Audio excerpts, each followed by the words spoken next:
por no hablar de reclutamiento forzado de menores, que entre 2022 y 2023 tuvo un incremento del 130% según OCHA. O un país como Brasil, que mata al año a 6.400 personas a manos de la policía, en un momento muy difícil para América Latina. Son derechos humanos que pasan por varias libertades civiles que se ven amenazadas actualmente, no solo en Colombia, sino en el mundo, en donde parece que por largo tiempo nos tomamos como por merecida y ganada la democracia, y cada día se ven acciones que restringen la posibilidad de los ciudadanos, por ejemplo, a informarse de manera plural, por ejemplo a tener acceso libre al voto, a que las minorías también sean escuchadas, que no sea solo la voz de quien ganó las elecciones.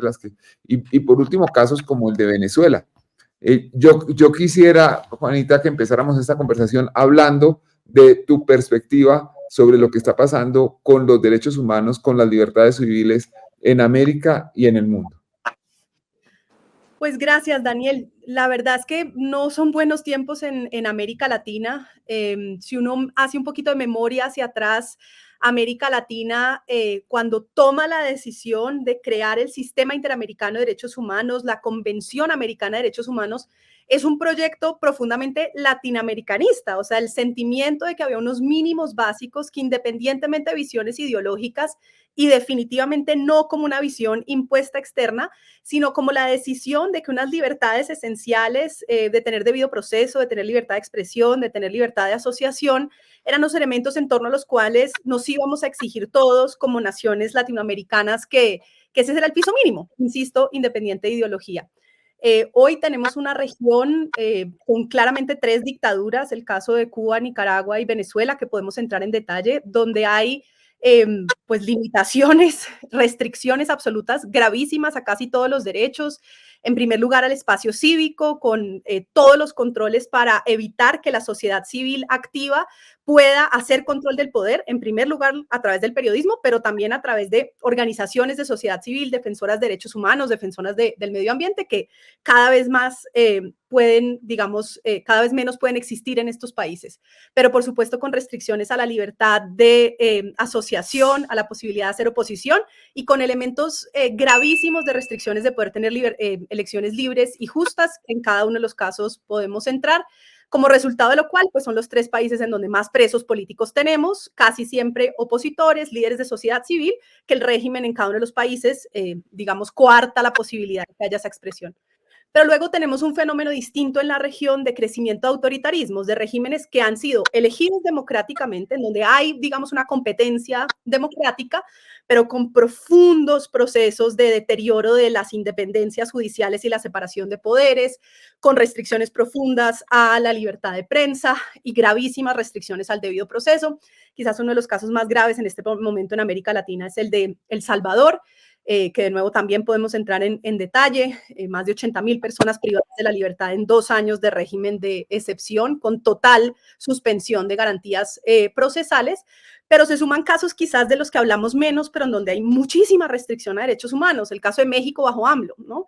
2 o 3 horas de mañanera diaria atacando a los periodistas, atacando a las organizaciones de sociedad civil, un país que acaba de aprobar una reforma que va a dejar a 1.500 jueces federales suspendidos en 2025 y 2026 y los va a reemplazar enteramente a través de voto popular, restringiendo de manera radical lo poquito de independencia judicial que había en México. O un país como Brasil, que mata al año a 6.400 personas a manos de la policía y pasa como, ¿no?, inadvertido, como si eso no fuera con el resto de la región. Por supuesto, un país como el nuestro, Colombia, donde a este momento del año, agosto, la última cifra que tengo es de 119 líderes asesinados.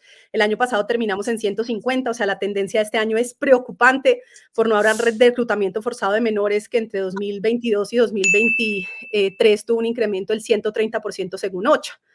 Entonces sí, tenemos como estos fenómenos distintos en los distintos países donde, y con esto digamos cierro esta primera intervención, lo que a mí más me preocupa es un ataque, y tal vez en esto los casos de Perú y de Guatemala, que son más complejos por lo difusos, pero también más discientes, son a veces más explícitos, que es este discurso en contra de los derechos humanos como una cosa de élite impuesta. En Perú hablan de, es caviar, es esto que es, ¿no? De unas cuantas élites, eso no es con nosotros, lo nuestro es a nuestra manera, pero no como una, digamos, de definición de lo latinoamericano, sino como una manera de bajar los estándares. Bajo el argumento de la soberanía, de la no imposición internacional, lo que buscan es bajar los estándares para todos y se vuelve un discurso antiderechos humanos. Por eso Bukele nos tilda de defensores de pandilleros, pues que es un discurso muy similar al que han usado otro tipo de líderes autoritarios en la región.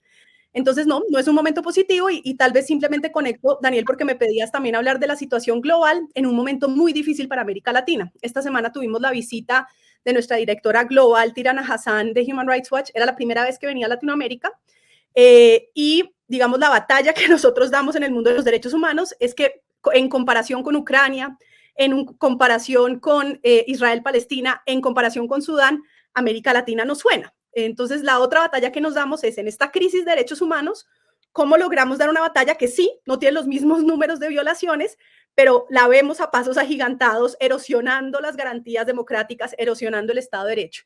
Para nosotros era muy importante tener esa visita para ayudar a mostrar, y les puedo contar en más detalle, pero ella decía, lo que está pasando en el Darién es igual de grave a lo que estamos viendo en otras partes de África y no tiene la misma notoriedad. Entonces, creo que ayudar a mostrar la gravedad, aunque sea distinta en comparación con las otras regiones, es el reto que tenemos para que nos paren bolas y para que tratemos de generar presión para evitar que este tipo de violaciones se sigan repitiendo.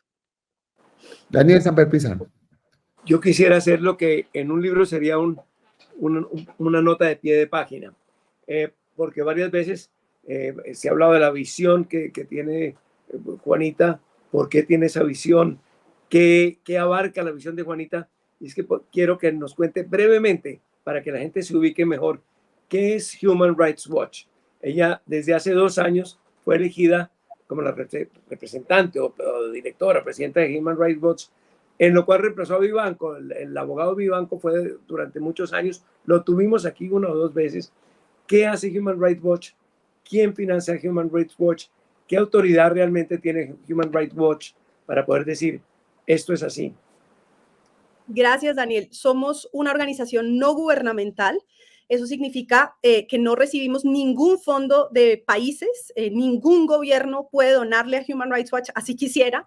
Es una organización enteramente financiada por la filantropía, bajo un proceso además muy estricto de vetting internacional de quienes pueden donar a Human Rights Watch, es decir, alguien que tenga un conflicto de interés directo, alguien que participe, por ejemplo, hoy en día en el mercado de combustibles fósiles, no podría donarle a Human Rights Watch, para dar solo uno de los ejemplos, que se dedica a investigar graves violaciones a los derechos humanos con una metodología muy rigurosa. Tenemos todo un proceso de verificación. Solo hace una semana logramos sacar el informe de los 24 casos de homicidios que sucedieron en las protestas del 29 y el 30 en Caracas y en otras partes de Venezuela, pero sobre todo concentradas en Caracas, por cuenta de que nuestro proceso de verificación interna y de fact-checking de cada uno de los datos es también muy, muy estricto. Luego publicamos esos datos, o sea, nuestra vocación es hacer pública la información que recabamos y a partir de eso hacemos advocacy internacional, incidencia para tratar de lograr que los países cambien el tipo de políticas que están ejerciendo y que permiten que se den violaciones a derechos humanos. Tenemos presencia en 90 países, hacemos este tipo de ejercicios rigurosos. Human Rights Watch ha participado desde en la campaña que terminó con acabar, digamos, con las bombas nucleares y la generación, digamos, de la no proliferación de armas nucleares, entre otras, minas antipersona, etcétera, pero ha sido una organización que históricamente ha participado en estas grandes campañas de defensa de los derechos humanos.